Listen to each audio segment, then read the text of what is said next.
അലിയാണ്, അലി പരപ്പനങ്ങാടിയാണ്. അപ്പൊ ഞാനിപ്പോ കോഴിക്കോടാട്ടുള്ളത്. കോഴിക്കോട് ലുലുമാളിലാണ് സംഭവം. ഞങ്ങള് ലുലുമാള് ഇന്ന് 9-ാം തീയതി തിങ്കളാഴ്ച പൊതുജനങ്ങൾക്കായി തുറന്നു കൊടുക്കുന്നാണ് പറഞ്ഞിരുന്നത്. പക്ഷെ 8-ാം തീയതി ഇന്ന് ഞായറാഴ്ച വന്നപ്പോ ഇവിടെ ജനങ്ങള് പർച്ചേസ് നടന്നുകൊണ്ടിരിക്കുന്ന ആളുകൾ സാധനം വാങ്ങിക്കൊണ്ടിരിക്കുന്ന അത്ഭുതമായിട്ടാ കണ്ടത്. അപ്പൊ അന്വേഷിച്ചപ്പോൾ അറിയാൻ സാധിച്ചത് ഇന്ന് ഞായറാഴ്ച അവര് ലുലുവിന്റെ MD ഉദ്ഘാടനം ചെയ്തു ഉച്ചയ്ക്ക്. അതിനുശേഷം ആളുകള് ഞങ്ങൾക്ക് തുറന്നു തരണം, അവിടെ ഭയങ്കര ക്രൗഡ് വന്നു, തിരക്കുണ്ടായി, അങ്ങനെ ആളുകൾ ആവശ്യപ്പെട്ട് പ്രശ്നം ഉണ്ടാക്കിയതിന്റെ പേരിലാണ് ഇന്നലെ തന്നെ പൊതുജനങ്ങൾക്കായി തുറന്നു കൊടുത്തെന്നാണ് അറിയാൻ സാധിച്ചത് കേട്ടോ.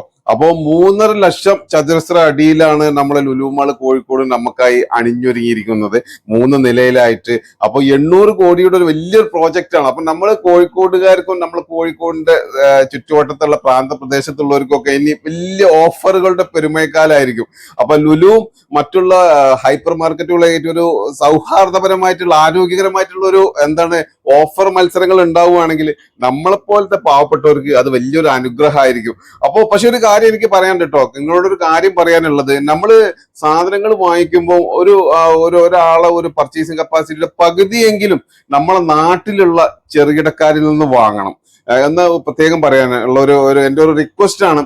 എന്താന്ന് വെച്ചാൽ നമ്മളെ വീടിന്റെ തൊട്ടടുത്തുള്ള ആളുകളെയും നമ്മൾ ഒരിക്കലും കൈവിടാൻ പാടില്ല. ചെറുകിടക്കാരെ, കുഞ്ഞു കുഞ്ഞു കടകളെ നമ്മൾ തീർച്ചയായിട്ടും അവരിരുന്ന് സാധനമായി പ്രോത്സാഹിപ്പിക്കണം. ഒപ്പം ഓഫറുകളൊക്കെ വരുന്ന സമയത്ത് നമ്മൾ ഇതുപോലെയുള്ള വലിയ വലിയ മാളുകളിൽ പോയിട്ടും, കാരണം നമ്മുടെ സാമ്പത്തികം നമ്മൾക്ക് സേവ് ചെയ്യേണ്ട ആവശ്യമുണ്ട്. അപ്പം വിലക്കുറവുള്ള സ്ഥലത്ത് നമ്മൾ വാങ്ങണം. ഒപ്പം ചെറുകിട കർഷകരല്ല, കർഷകരും നമുക്ക് വേണ്ടപ്പെട്ടവർ തന്നെയാണ്.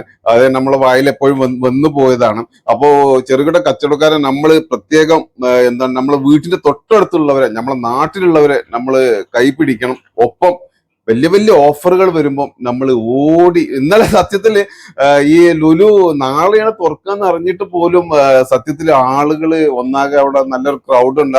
ആ സമയത്ത് ഞാൻ അവിടെ ഇല്ല കേട്ടോ. ഇത് ഞാൻ അറിഞ്ഞതാണ്, അവിടുന്ന് പറഞ്ഞു കേട്ടതാണ്.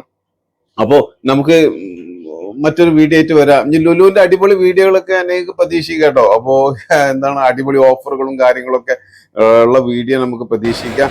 അപ്പോൾ നിങ്ങൾ വീഡിയോ ഒന്ന് തുടർന്ന് കാണൂ കേട്ടോ. ഇനിയുള്ള ഇത് കണ്ടു നോക്കാം, അവിടെ തിരക്കും.